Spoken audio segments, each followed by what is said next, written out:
Good morning, everybody. Good morning, good morning.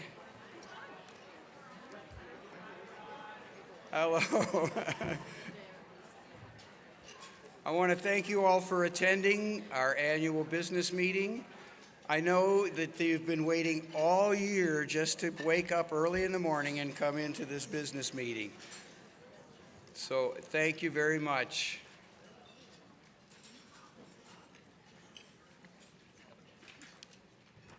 First thing I would like to do is call the meeting to order as your president. By the way, if you don't know me, I'm Ross Braun, key troublemaker up here. That's why they put me in the middle.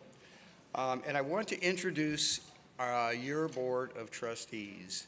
So over on the far right, we have Robin Kruger. Next to her, Adam Dario. Ed Milford. Ed is the treasurer and current finance committee chair. Brandon Montminy next to him, and Brandon is our secretary. You all know Kathy, but I'm not she's not on the board. Did you notice how proudly she said that? And then we have Julie Broadway, our immediate past president. Next to her, Patty Coyle, Susan, or as I know her, Sue Becklenberg, our vice president and next president. Michael Kaufman sitting next to her. Casey Henry. I'm so tempted to tell stories on everybody, and I'm not going to do it because you know what? They'll tell stories on me. And next to Casey, I don't know why, Kim, but you inspired that. And then Lily Kellogg and Scott Carver. And Scott is our audit committee chair. Patty is our governance committee chair. Who else am I missing? I think that'll get it. So I hope you enjoy the photo that's up there. Rather than the typical headshot, I really wanted to include my two best friends back home. And if you'll notice, we all have one trick.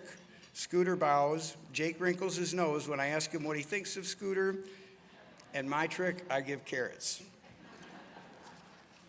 So I want to start this out with a special thanks. And it's a special thanks to the regional leadership teams.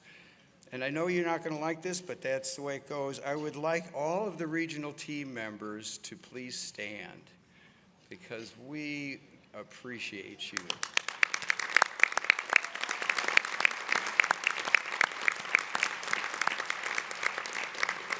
You folks are great, it just amazes me because this is a membership organization and it really takes coordination of all you volunteers.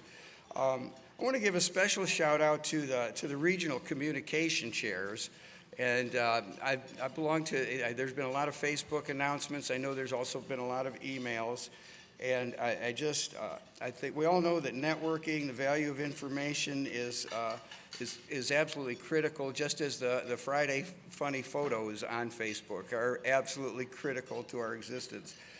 You know, last year I told Pebbles Turbeville, and Pebbles is the Region 3 communications chair, and I told her, you know, she posts so much good information that she has saved me millions of dollars in magazine subscriptions. Well, guess what? She wants her money. And so Pebbles, I know you're over there. Please share with the other regional communication chairs.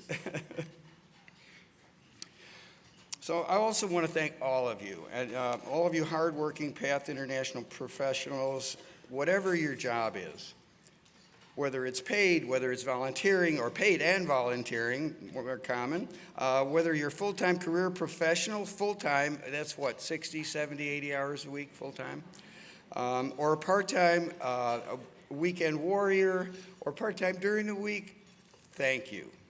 You are appreciated, you are making a difference. You are making the world a better place. So what I ask you to do is recognize your talents. You are professionals providing professional services. Please remember that. Give you a couple of definitions here. Definition of a professional: a person competent or skilled at a particular activity. A particular activity. Let's think about that. Helping people with disabilities, horsemanship, teaching, inspiring, organizational development. You are not just a professional. Each of you is a professionals. There's a plural to that. Another definition of professional is characterized by or conforming to the technical or ethical standards of a profession. So we can take pride in the PATH International standards of our profession. Second, I ask you to walk the walk, follow the standards, pursue continuing education. That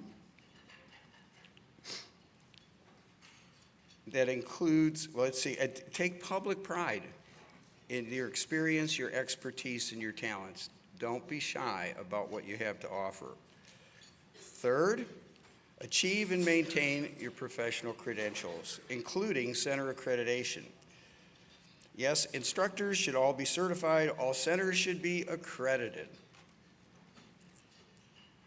And please review the PATH International Code of Ethics that we all instructors sign.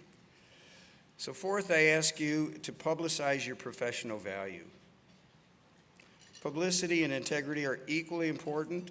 Do not be bashful about your credentialing, your organization's memberships, your affiliations, your accreditation, and be ethical and true to your credentialing. Did I mention center accreditation? The current cost of accreditation is $150 a year, and that's to cover the traveling expenses of accreditation site visitors. That $150 is nothing compared to the message that it relays to your nonprofit board, your community, the community of families with people with disabilities, the larger public, and your funders. In addition to the huge message, accredited centers are eligible for a number of our programs, and that includes a program offered by Equus Foundation, Wounded Warrior Project, a variety of other organizations that have recognized the value of that accreditation. So it may make a difference when you apply for grants. I think within the next year, we should double the number of accredited centers in the next year. So we're tracking that. Please give it very serious consideration. And by the way, kudos to all you centers who are already accredited.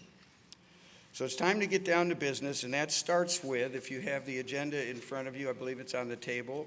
And first item of business are the minutes from the 2018 annual membership business meeting. And it is a pleasure to ask Brandon Montminy to come up to the podium.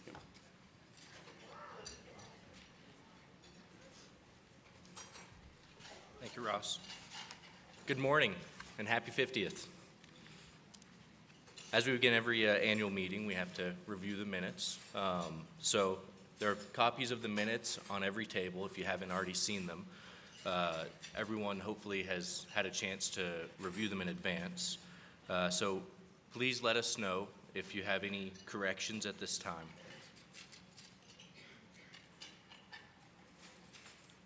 All right, and as this is the annual membership meeting, we have to seek a motion to approve from the membership. So I would welcome a motion to approve at this time.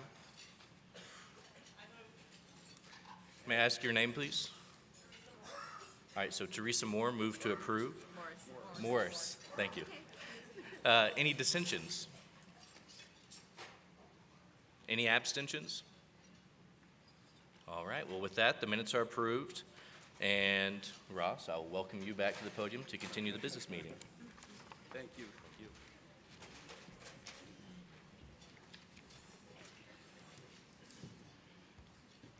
So as you can see from my slide, past, present, and future, 50th anniversary, how could we not look at things that way? So honoring the past, looking to the future, building on the work of thousands of volunteers and members who worked and continue to work to make the original vision from Lyda McCowan, Alexander McKay Smith, and a small group of dedicated people gathered at the Red Fox Tavern in Middleburg, Virginia, a reality. Let's see who we've got in the audience here. I'll tell you what, raise your hand as I read this off if it applies to you, and keep your hand up. This would be your aerobic exercise for the morning. So, how many of you joined the organization from, oh, I'm going to say from 1970 to 1979? Uh-huh, very good. All right, you guys are going to get the workout here. 1980 to 1989. Good. 1990 to 1999. Oh, that was a big decade. 2000 to 2009. Oh, even bigger yet. And 2010 to today. Anybody joined yesterday or today? Thank you for your membership. Thank you for your participation. We know that you bring much to our organization. So when did the extraordinary 23 first meet at the Red Fox Inn? Oh, this is a question. We've been doing this at the regional conferences. We've kind of had a what would we call it? Trivia contest. Yep. What's that? Like a trivia contest. A trivia contest. So, first trivia question. And this is multiple choice. I'll help you out a little. When did the extraordinary 23 first meet at the Red Fox Tavern in Middle Virginia? Was it 1869, 1969, or 2009? 1969. Yes, 1969. I can't get that past you. I was hoping to trick you. When was the Regional Field Representatives Program, and that is now our Membership Outreach Committee, our regional reps. When was that started? 1970. Who thinks 1970? Who thinks 1980? Who thinks 1990? You are correct. It is 1990. Very good. And here's the big question. When did we change from NARA to PATH International? 1991? Anybody? No. 2001? Just yesterday for some of us. Or 2011? Yes. Well done. I don't know if do we have prizes for everybody? You all get a prize. I'm not sure what it is yet, but we'll work on it. So, let you know, 6 years ago, in response to the members' survey, and this was a survey related to development of our strategic plan. So 6 years ago, members' survey said that we needed to increase both credibility and visibility. And that was a resounding response across that survey. So the board at that time, and this is 2013, at that point in time, we accepted in that plan that we are recognized for our excellence in credentialing. And we forwarded that on to staff to come up with the hows of how to get there. So the 2016 plan was a refresh of that because we realized that we had rather lofty goals in that 2013 plan, and so we refreshed some of those. So goal one of our 2016 plan, which by the way is our current plan, which also by the way, just later this morning, we're going to be looking at approving the 2019 plan. So I would like to fairly quickly go through the goals we've got here. The 2016 goal number one was credentialing. And this was very simply recognition for excellent and rigorous credentialing standards. Goal number two, continuing education and knowledge management. And what we looked at with that was we continued development of accessible education, expanded with the recent release of the Instructor Education Guide. How many of you have that new guide? Oh, look at that. Sales went off the table, I think, within the first 24 hours. So we thought maybe we got something right there, you know. Goal three, quality assurance. Grievance committee has been working diligently. Oh, by the way, Brandon Montmany will be heading up our grievance committee or grievance panel. And let's see, they responded to 41 grievances since the committee was established in 2015. And I will add that there is more work to do in that area. Goal four of our current plan, capacity building. We transitioned to a new database. I say transitioned, I guess we could say transitioning to a new database. For any of you who have encountered that experience, you know it does not happen easily. We did create a different financial model to accommodate the separation from credentialing and membership. We developed new membership benefits. I think you all have been receiving some of that, and there may be, in Kathy's report, you're going to learn about some more. We reorganized staff to best support all those changes and to best support the membership through education and the benefits, especially focusing on credentialing. Current Goal 5, brand awareness and value. This focuses on protecting our brand, raising awareness of the value of being certified or accredited.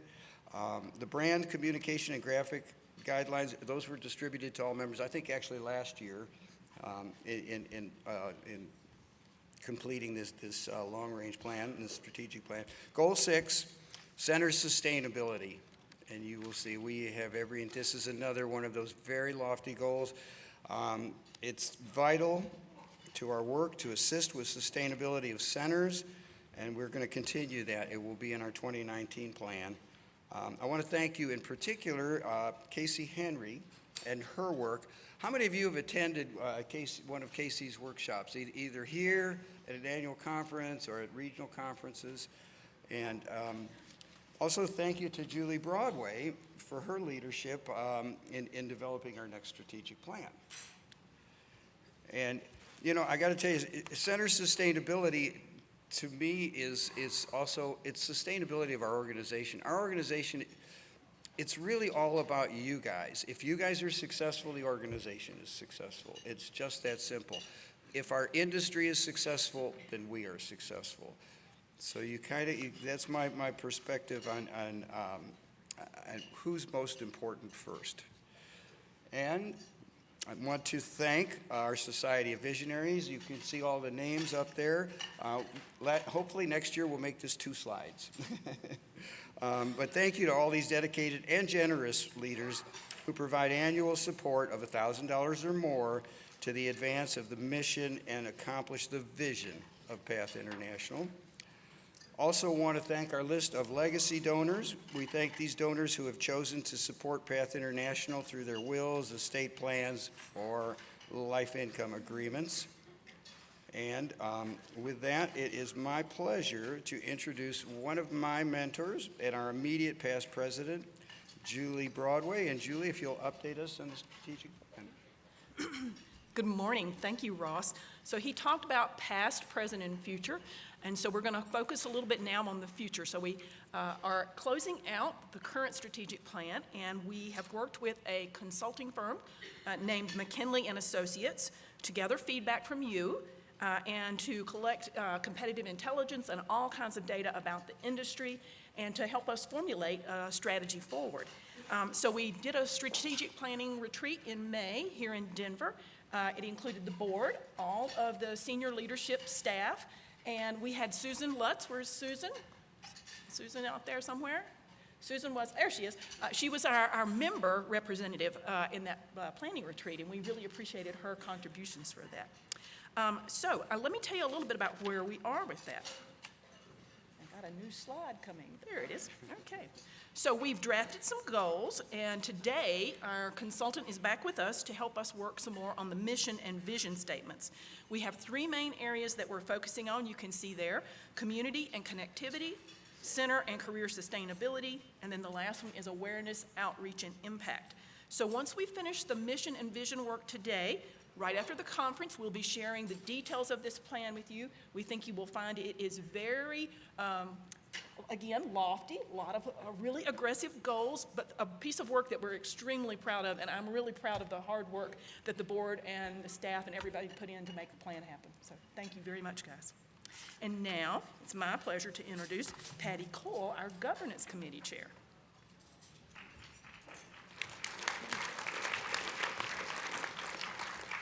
Thank you, Julie, and good morning, everyone.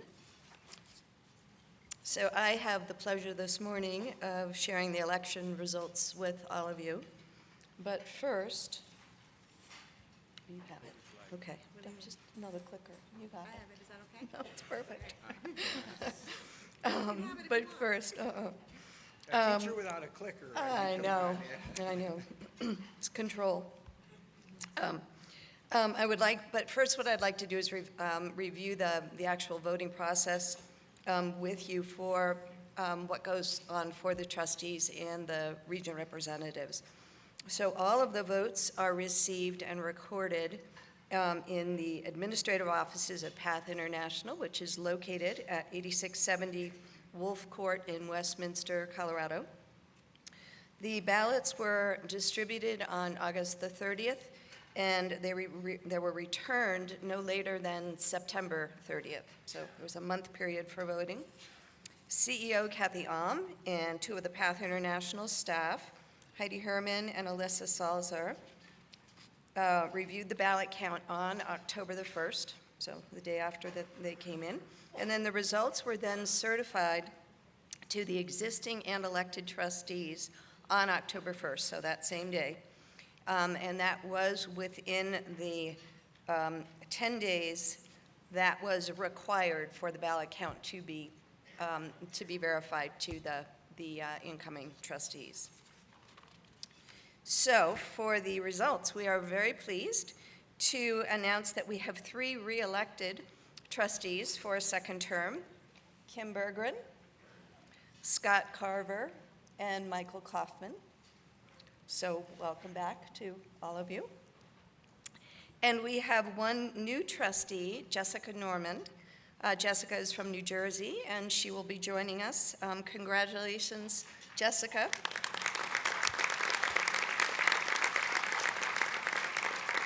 And we are very, very much looking forward to working with you and having you on the board. So welcome. And next, we have the region representative elections for the odd number regions. Every other year we do even, every other year we do odd numbered regions. So the results are Sarah Bronson for Region 1, Sherry Moore, Region 2, 3, sorry. Brain's not there yet. Peggy Lanoon, Region 5. Deanne Newton, Region 7. Teresa Braun, Region 9. And Caitlin Seward, Region 11.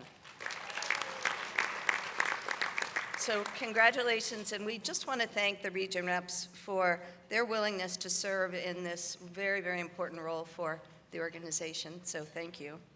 And again, congratulations, and welcome to our new trustees, our returning trustees, and our region representatives. So thank you. And it is now my pleasure to introduce PATH International Treasurer Ed Milford to come up and deliver the Treasurer's report.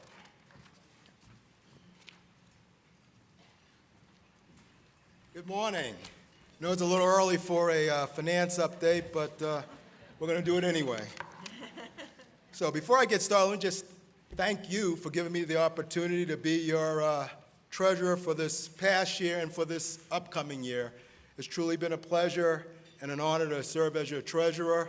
As many of you probably know, I'm not a horse person, but I'm learning and I'm getting there. So thank you for that opportunity. So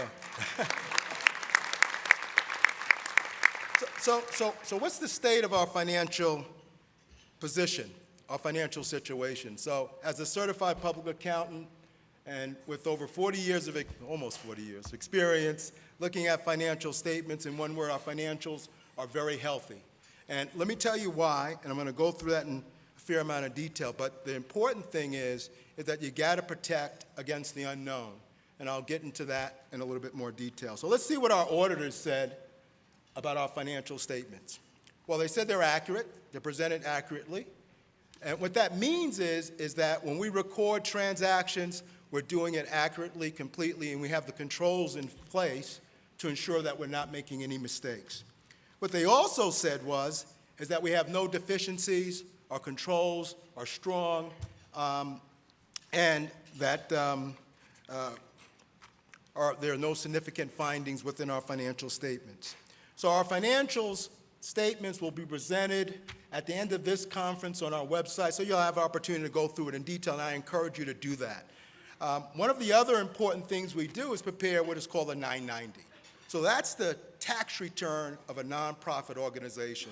It's like your 1040 or your individual tax return. And it spells out our different programs, how much money we spend on them. I encourage you to look at that. That'll be available mid-February. Now let's take a look at our financial statements. So before I get into a little bit of the detail, not a lot, but a little bit of the detail, our measurement period is a fiscal period. So it starts July 1st and goes through June 30th, and that's how we measure. And we compare that to previous years. So one of the great things that we're seeing is that our net asset position is growing. So you said, well, Ed, what's net assets? Well, net assets, if you think about your own personal situation, money you have in the bank, cash, you may also own a vehicle. Well, that has value, or even a home. Well, those are the assets. Those are the things you own. And then you may have some liabilities, credit cards and mortgage. The net of that, assets minus liability, is your net worth. So that's what our net assets are. And that grows over time, hopefully, if you're doing and managing your resources properly. So our net asset position at $959,000 is up $40,000. But now what you'll see, though, it's declined over the last 2 fiscal years, and primarily because a couple of things. One, we are a nonprofit organization, and we get gifts, and we also get funding from Wounded Warrior and those sorts of things, but they don't always happen. And this is one of the reasons you have to protect your net assets, or what you may call your reserves. And one of the other things we've done is we invested in what? Our new database. Well, that costs something. So that's another reason our expenses are down. So now let's turn to where we're getting our revenue from. Well, you're a big source of our revenue, obviously. Your membership, education is a source. In programming, we get grants and gifts and those things, and then we flow it through that area. Wounded Warrior Project is another piece that go through our program area, and veterans, sources from the Veterans Administration. How do we spend our money? Let's take a look at that pie chart there. So it's pretty much evenly distributed, but a couple of things to point out. So in membership, you have your Strive magazine. We have our public relations campaign. Those funds are in there. In education, which is important, that benefits you as members, as well as we have our regional and our national conference expenses within those areas. So in our administrative, and this is important because, that's the back office, and we're well within standards. In fact, and that's within the standards of our industry, but in fact, within the nonprofit world, we're actually below standards, so we're almost best practice there. So that's a great thing. In credentialing, it does deserve a report. Kathy's team's doing a great job there. So and in credentialing, we have our new offerings that we have, as well as the accreditation program. So now let's turn to this thing we call net assets. So why is that important to grow that? And it's almost double over the last 4 years. Tell you something, there's 4 reasons. So first of all, we're a 501(c) nonprofit organization. So what does that mean? That means we're not a profit organization, right? So if I'm a profit-making organization, I need money, where do I go? I can sell bonds, I can issue commercial paper, I can sell stock, I can go out for a loan, or I can even be bailed out by the government. Nonprofit organizations can't do that. We can't do that, so we have to have reserves. That's one. 2, as we transition from our tiered membership and our new credentialing process, there are some unknowns. So we got to anticipate what those unknowns may be. And then 3, you'll see in the red, purple, whatever, how you may see that, that's restricted funds from our donors. So we need to reserve that, maintain that, and spend that on specific related programs. And then the last thing is, as you recall, in 2008, we had a recession, big unknown, and that can impact us and a lot of organizations. So you got to anticipate the unknown happening. So those are the 4 reasons we need to make sure we have the appropriate reserves. So in summary, our financial picture is solid, it's healthy, our net assets are growing, our financial statements are accurately presented, and we have strong controls in place and strong governance to maintain and ensure that our financial situation stays healthy. And just the last thing is, our financials are within the standards of generally accepted accounting principles. So thank you for this opportunity. I turn over to Kathy Ann.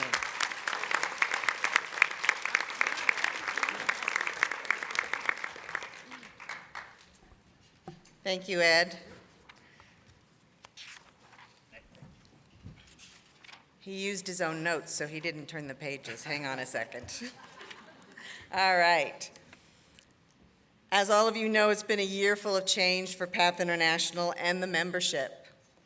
As Ross reported, we have made good strides in fulfilling our current strategic goals. We've transitioned to a new database. Okay, we're still transitioning, but we're getting closer. We've created new membership tiers and reorganized the staff to better support membership. None of this change has come without its challenges, but we continually strive to meet those challenges and adjust where necessary. I'm going to start my report by inviting Brett Masiak, our credentialing manager, up to give us an update on the trek to third-party accreditation for the newly released Certified Therapeutic Writing Instructor Certification, and take a few minutes to answer any questions from the floor. Brett?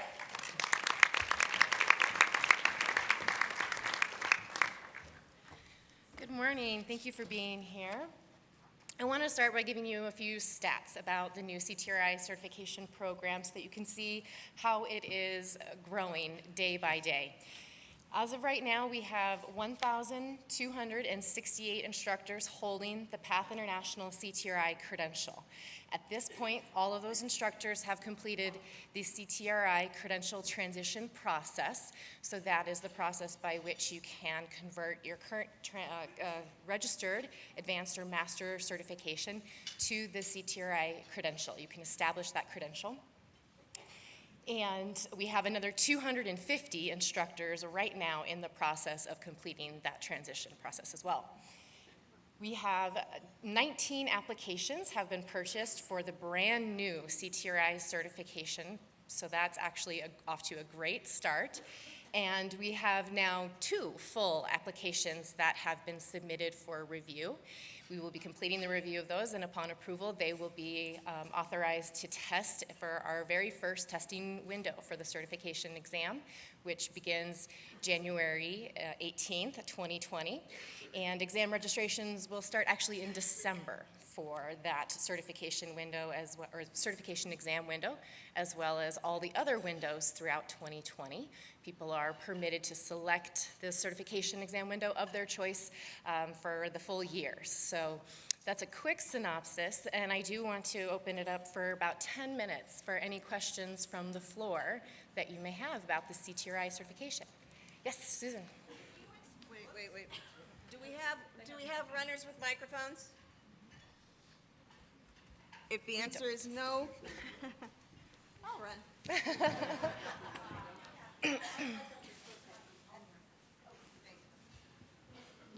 So once we've got our CTRI, then if we're dual certified with ES or driving or vaulting, that also gets encompassed under the procedures or policies of the CTRI, correct?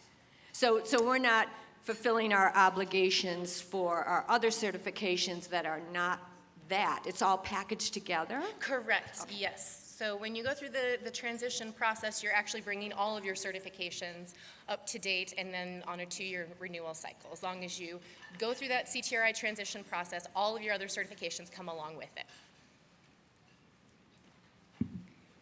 Any other questions? Over there, Kelly.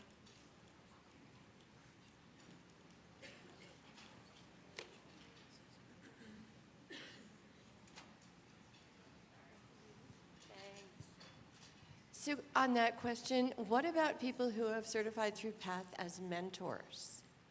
What will happen with that? Yes, so the mentor training actually doesn't result in a certification, it results in a certificate or a designation. And at this point, that designation continues on. There's been no change to that. And we'll actually be sending out an updated mentor bio for everybody to fill out so that they can update their bio to include the CTRI credential if they've accomplished that. Thank you. Oh, Same designation going forward. thank you, that's great. There's one over there. I know. You're killing us, membership.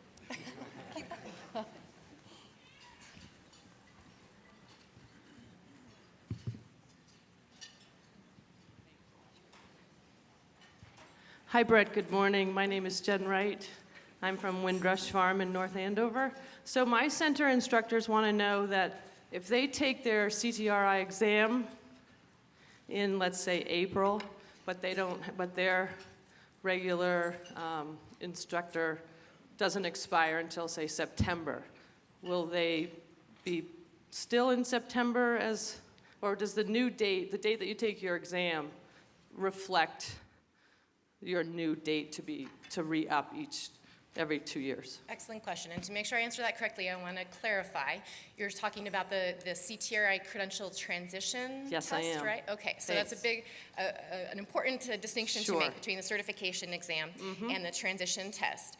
So yes, if they take the test in April, then that does establish a new renewal date for them. So then they will renew, they don't need to renew again, they don't need to do anything new in September, then they would have 2 years to renew again in April, the 2 years following April. So just to follow that, it would make sense for people to do the CTR transition closer to their expiration date. Yes, so again, the transition test is separate from membership. So if you want to keep your transition, your certification renewal date paired with your membership renewal date, then you'll want to try and take that transition test close proximity to your membership renewal. Thank you.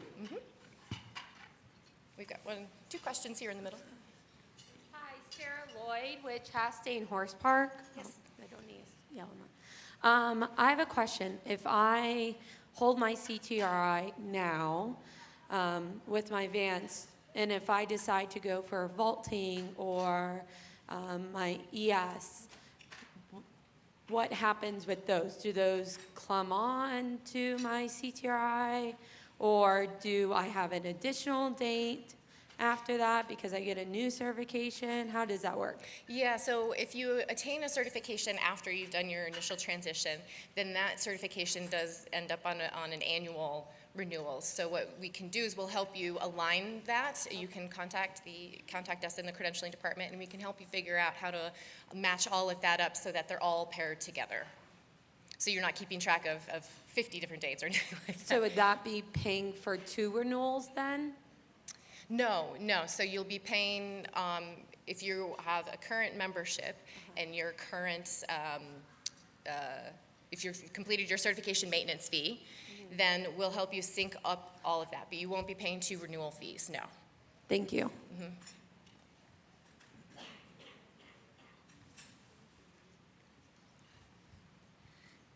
Judy Peterson from North Country Ride in Esco, Minnesota. A clarification, it seemed to me when you were explaining something a minute ago that, as you know, all of our current instructors that transitioned, some of them were mentors. And the understanding we had was in order to mentor future CTRI candidates, we had to teach a certain number of hours before you could do that. Is that true? That is correct. If you transition from the registered therapeutic riding instructor certification, then after your transition, there's 120 hours of personal teaching that needs to be completed before you can supervise the teaching hours for CTRI applicants. However, there are other components of the application that you can sign off on, supervise, option A for parts 1, 2, and 4.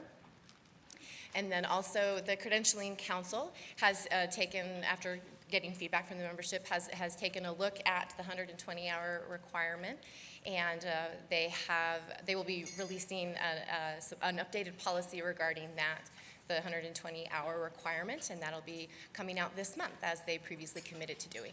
So there'll be an update on that.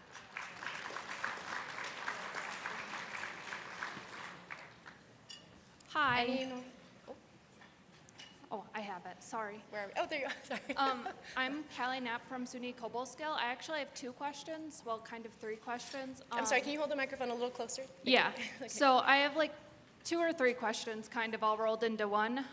So when this whole CTRI thing began, you talked a lot about how, you know, it was going to be so much cheaper, and all the expense things that I've seen released, it hasn't been cheaper. So as a member of a higher ed institution, I know that a lot of us really rely on the support of our institution to be able to certify and cover that cost.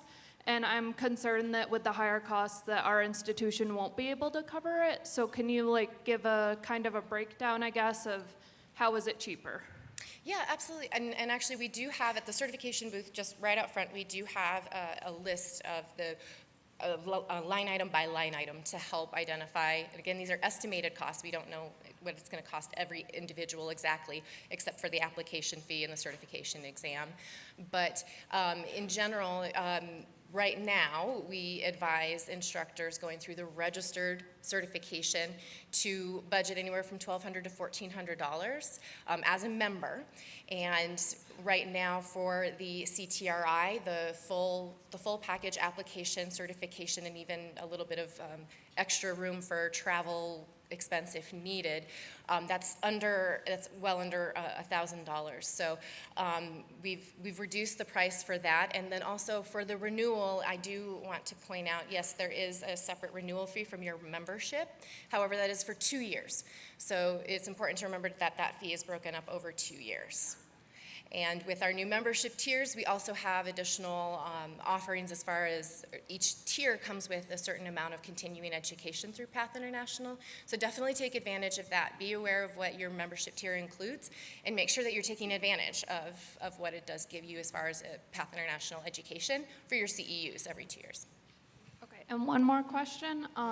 We did the pilot testing for like the whole paper exam at my institution, and we all gave a lot of feedback on that. So I was wondering, are you releasing, like, how do we see what feedback people gave, and like, are you releasing kind of a sample test? Like, do we see how can we see if our feedback has made a difference in that aspect? Excellent question. So all of that feedback is compiled by Professional Testing Incorporated, and based on the feedback from those pilots, then they take that information back to the subject matter experts who are reviewing the test questions. We can't release the finalized questions. For exam security, those do need to remain secure. But what we can do, or what we will have, is a summary from Professional Testing describing the whole process, how all of that feedback was put into place. Thank you. That will be coming out soon. And I apologize, but we do need to wrap up this portion. However, please remember that there is the certification booth just outside of this room. They can answer additional questions. If they can't answer them, then they'll pass you along to me. Feel free to call me, email me with your questions. I'm happy to help anytime. Oh, just one more. Okay, I'm sorry. One more. Okay, hi, Erica Berg from North Dakota State University. I just have one question. How many years until the NCCA accreditation is like approved? Right? Like, because we're still in a sort of a testing period, right? Right, so all of our new procedures and policies need to be in place for a year. So we plan to submit our application for accreditation in January of 2021. And it can take up to a year for approval. So there's a process of, we submit things, they give us feedback, and they ask us additional questions just to make sure that they have a full understanding of our application and how we're meeting all of the requirements. So we anticipate that by the end of 2021, we will have established that accreditation. Thanks. Yes. Wonderful. Thank you for your time this morning.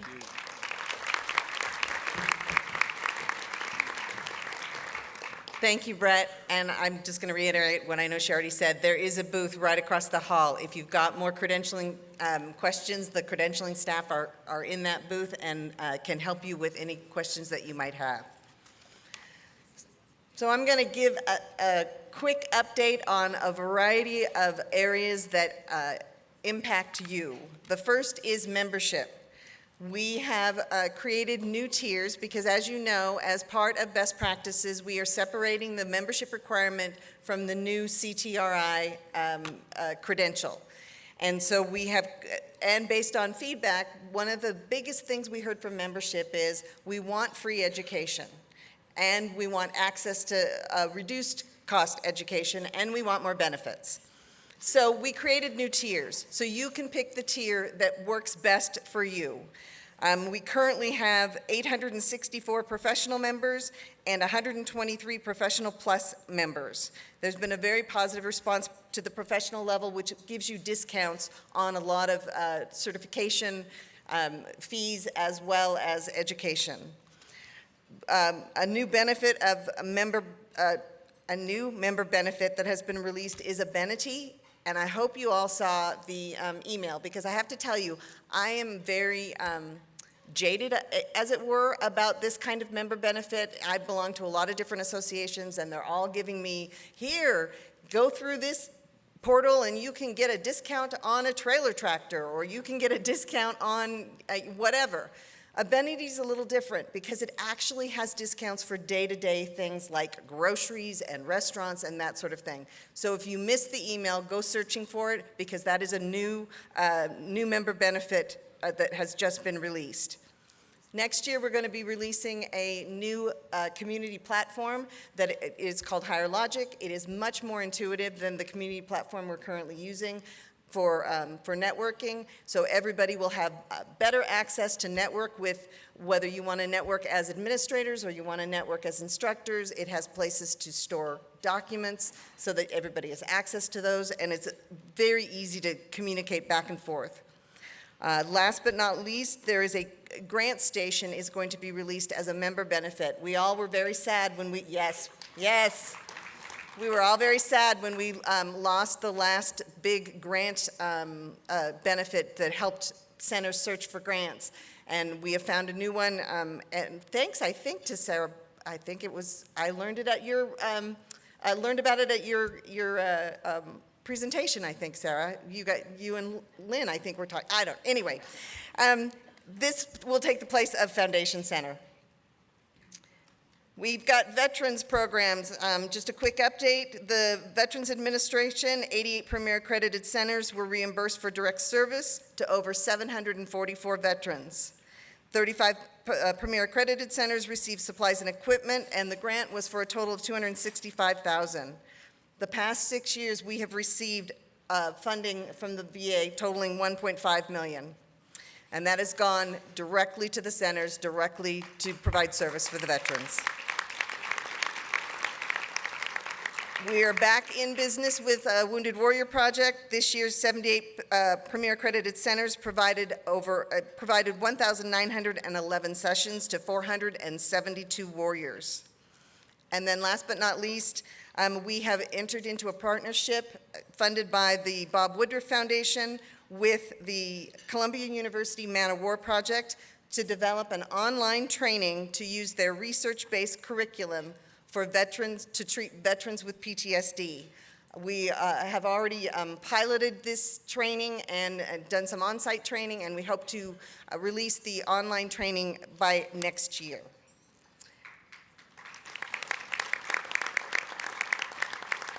Legislative news, because this is something that your membership organization should be doing on behalf of you, because I know not a lot of you have time to be running around finding out what your state legislator might be doing or the federal government might be doing that has an impact on you. So first and foremost, I want to talk about the American Horse Council, which we are a member of, and I want to thank the American Horse Council. Julie Broadway happens to be the president of the American Horse Council, because they have made equine-assisted activities and therapies a key initiative. So I just spent 2 days in Washington visiting with legislatures, educating them about equine-assisted activities and therapies.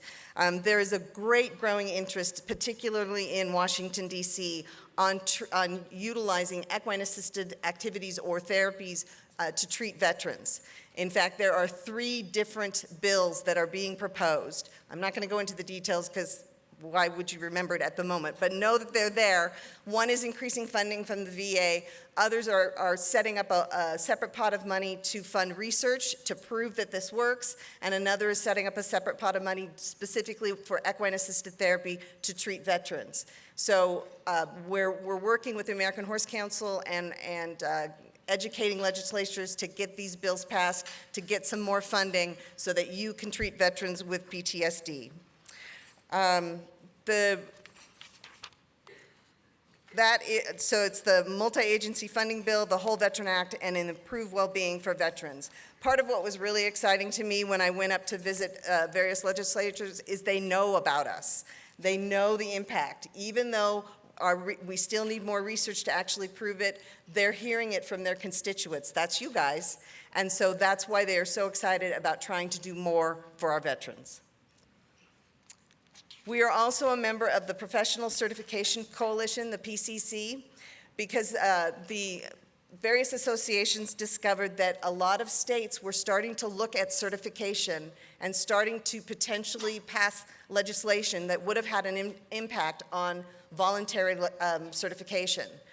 That wasn't their intent. They were trying to pass some legislation to make sure that it was, there weren't barriers to people getting jobs.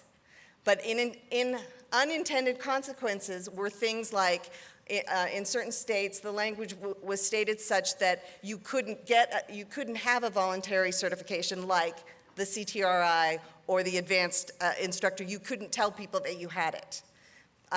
So that wasn't what they intended. We're working through the PCC to make sure that the legislation language gets changed so that you're not negatively impacted around your credentials and that the credentials are still protected. The majority of these bills are on the state level, and we have involved and will involve state members when necessary, when there's more education that needs to happen. We continue to be a part of the International Association of Human-Animal Interaction Organizations. It's only taken 4 years, but I can finally have that roll off my tongue. It is great to be a part of a larger global community. The IAHIO is about all human-animal interventions, but they have understood that the human-equine interaction is something in and of itself that needs to be embraced, I guess, as part of their community. And they have embraced us, and they've asked me, I'm leading a work group on best practices for equine-assisted activities and therapies, an international work group that is developing best practices that hopefully then fit across countries, not just in the United States. I've also been asked to give a keynote address at a conference in Turkey in May. Equine-assisted activities and therapies continues to grow and grow in a lot of different countries, and we're getting a lot of calls because they want to learn from all of you and from all of us about best practices and the best way to deliver the services. Baseline Definitions Resource Guide Development, also funded by the Bob Woodruff Foundation. If you've attended your regional conference, you've already heard about this. In a nutshell, I think everybody knows we have a problem with terminology. It's inconsistent, it's confusing our funders, it's confusing researchers, it's confusing public, and heck, I think it probably confuses us sometimes. People use the same word and they mean something different. So PATH International got some funding from Bob Woodruff Foundation to lead an initiative to try to clean this up. And I know we've done it before. One of the things that we did differently, we put together a small work group that had representatives from the major associations involved in this industry. That included Joanne Benjamin from American Hippotherapy Association, Lynn Thomas from AGALA, Dr. Wendy Wood, who is a professor and researcher from Colorado State University, and Michelle Kane, who is a veteran and a PATH International registered level certified instructor. We worked together, gathered all of the terminology we could find out there. Anybody wants to see that scary spreadsheet, I'm happy to share it at any time.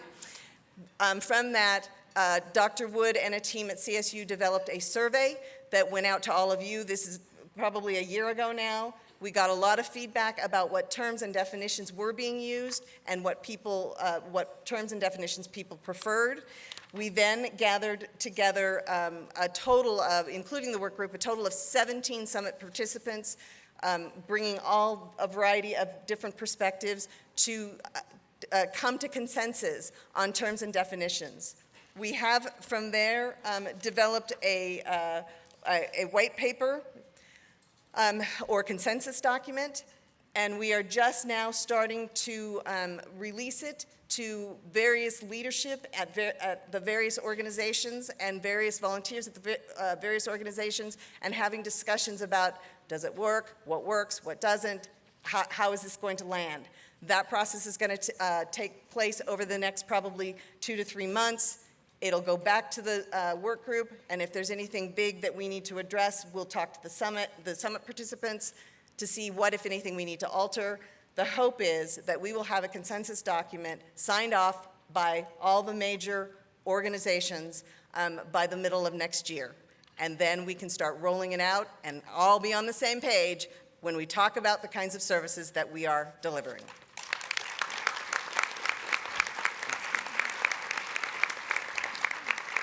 And now it is my pleasure to bring Julie Broadway back up. So the role of past president carries many responsibilities, and one of the ones that I enjoy the most is I chair the nominating committee, which takes a look at our incoming Board of Trustees officers. This year's committee consisted of myself and Patty Coyle and Kathy who was a non-voting member of this committee. And it's our responsibility to really be mindful and thoughtful about who should be the next leaders of this organization. And we really want to work with them to say, okay, what's your aspirations? What role would you like to play? What would you like your involvement to be? And how does that fit in with what our needs are? So I'm very pleased to announce that our incoming president is Susan Becklenberg. Congratulations, Sue. And as you heard from his stellar performance, we are thrilled to have Ed continue in our role as treasurer. Another outstanding member of the current officers is Brandon, and he's agreed to continue as our secretary. I get to step aside, and Mr. Braun gets to become past president. And this year, we decided to add a new position to the officers, so we have a member at large, and we have asked Kim to fill that role. We're very delighted about that. So I look forward to seeing great things from this leadership team. So with that, I'll bring Ross back up.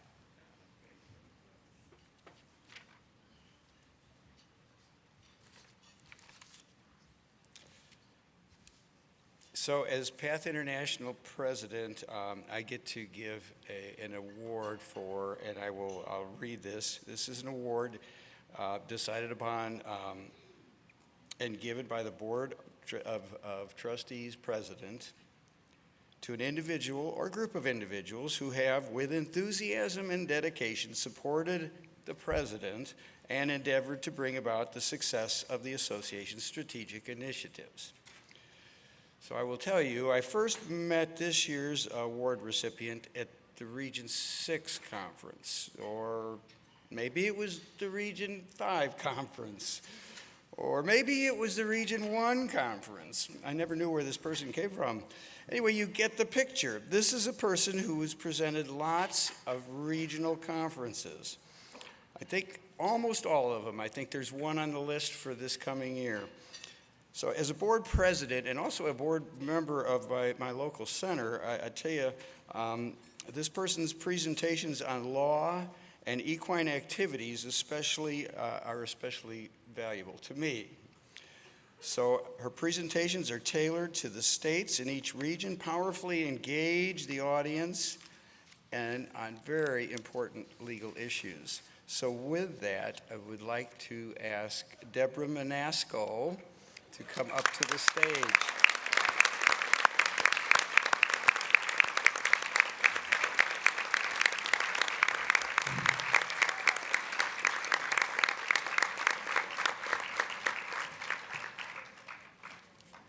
How many of you have heard Deborah's presentations? Look at this. Look at this, Deborah. These are all people that have already, yes, I did. I told her we might have an important legal issue, and I wanted to be sure she was at this meeting to help with it. So, Deborah, thank you so much. Would you like to say something? Yes, please.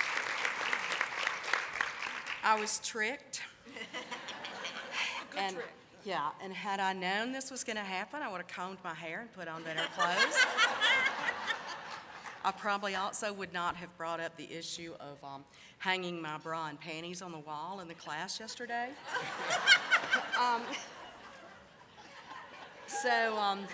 But thank you for this. I had no idea.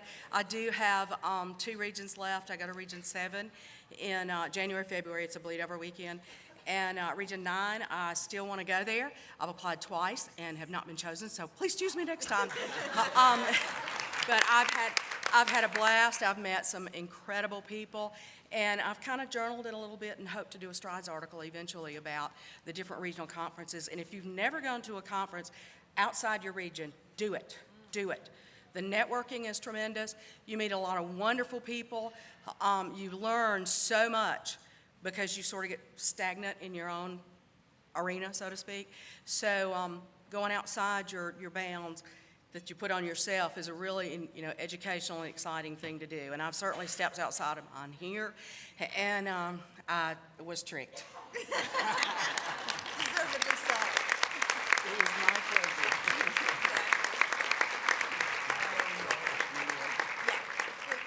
Or I could just go straight up. I was just going to hug her. Okay, well, here we go. Let's see what we got.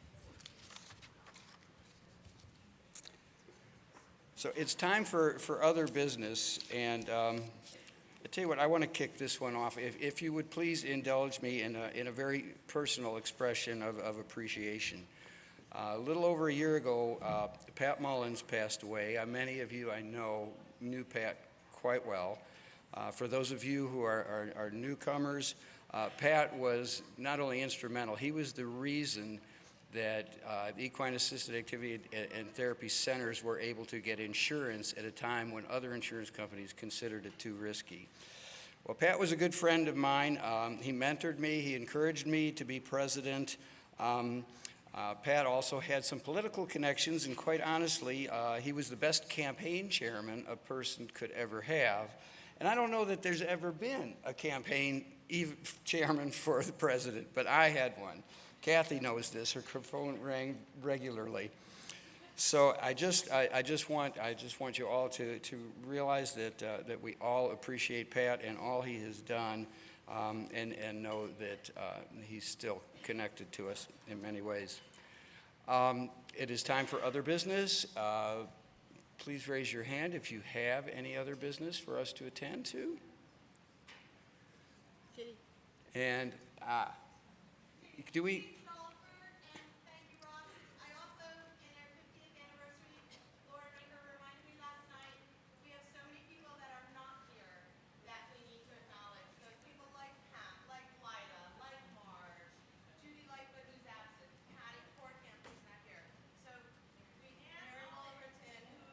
Dan Alden also, yes.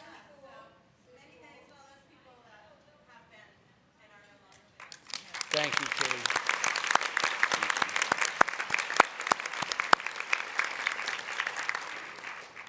And Boo Martin, please. So this is not really. Hold on, Boo, you've got a microphone coming.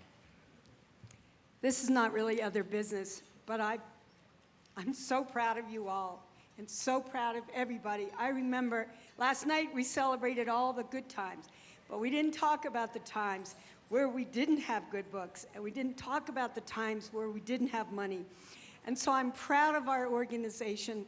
I'm proud we've faced up and lived into our hard parts, our pain points, and I'm just so thrilled and honored and delighted with everybody. I love the PATH staff. I remember you used to call and nobody knew the answer, or nobody picked up the phone, or you had 3 memberships or none. And it just, under your leadership, both of you and everybody, it's just a thrill to see where our industry has become a real profession. And I remember, I think it's 33 years ago, I went to Chicago, and some big old Texan stood up and said, you know, I'm real proud that everybody's volunteering in this organization. I think it's great. And it was my first conference, and I raised my hand at a meeting, I think this meeting, annual meeting, and I said, sir, in all due respect, we need this to be a profession. So you don't only have to be older or wealthy to be able to be part of it. And thanks to you all and the credentialing and the hours of strategic planning, you have made this a profession for which we can truly be proud. So thank you. Thank you, Bree.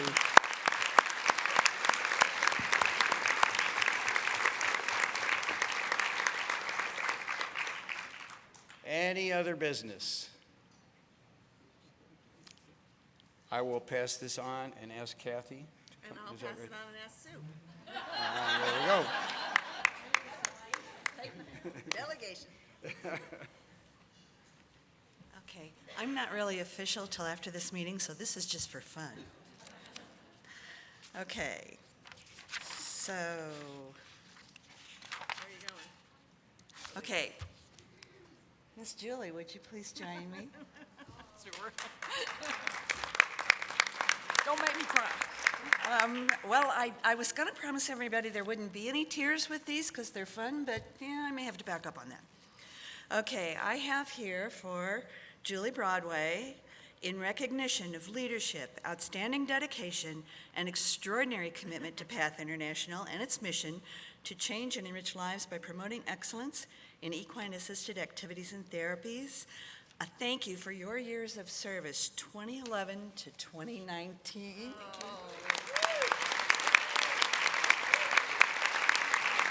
But don't think you're off the hook. You're not really going anywhere.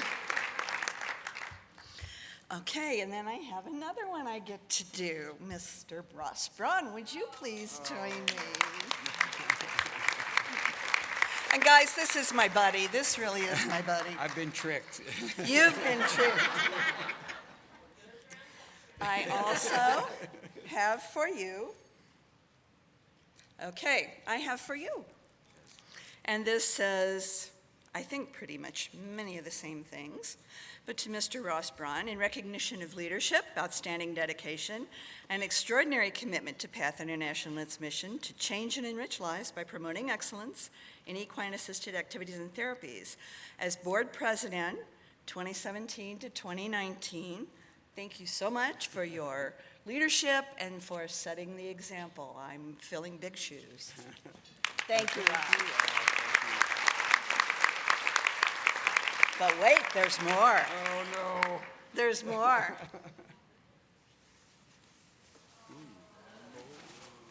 In recognition of 2 years of pain and leadership, you get a jacket. Thank you. Thank you. Good included, yes. There you With a hood, with a hood. It comes with a hood.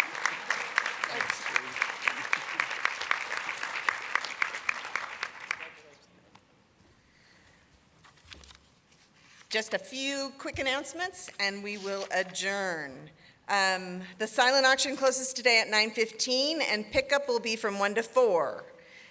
Presenters of this year's excellent poster presentations will be available with their posters this morning, beginning now and until 9:15. Don't forget to save the date for next year's conference in St. Louis, October 8th through 11th. I know it's earlier. The dates are always driven by when the best hotels are available. It's less than a year away. We did a drawing at the awards lunch, but the representatives weren't there, so I'm going to try it one more time. This is for the $1,000 for the Premier Accredited Center and the $500 for the Member Center. The Member Center is Hooves of Hope Equestrian Center, Laura Friday. Anybody here from there? All right. How about the Premier Accredited Center for $1,000? Happy Trails Riding Academy.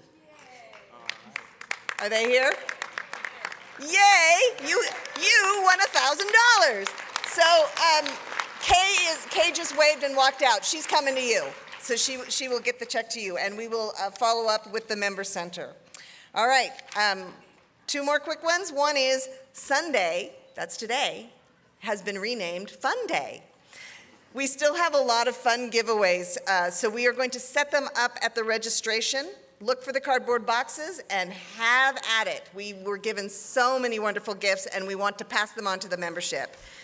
And then last but certainly not least, look under your seat. Some lucky winner gets a free registration for next year. And do you want to stand up to do adjournment? All right, who got it? They're looking everywhere. Don't tell me someone forgot to put it under.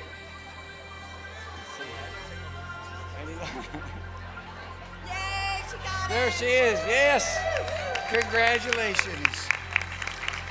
Before you leave, hold on 1 second, because remember, this is our annual business meeting. We need a motion to adjourn. All right. Kristen McGraw, motion to adjourn. The 2019 meeting is adjourned. Thank you very, very much.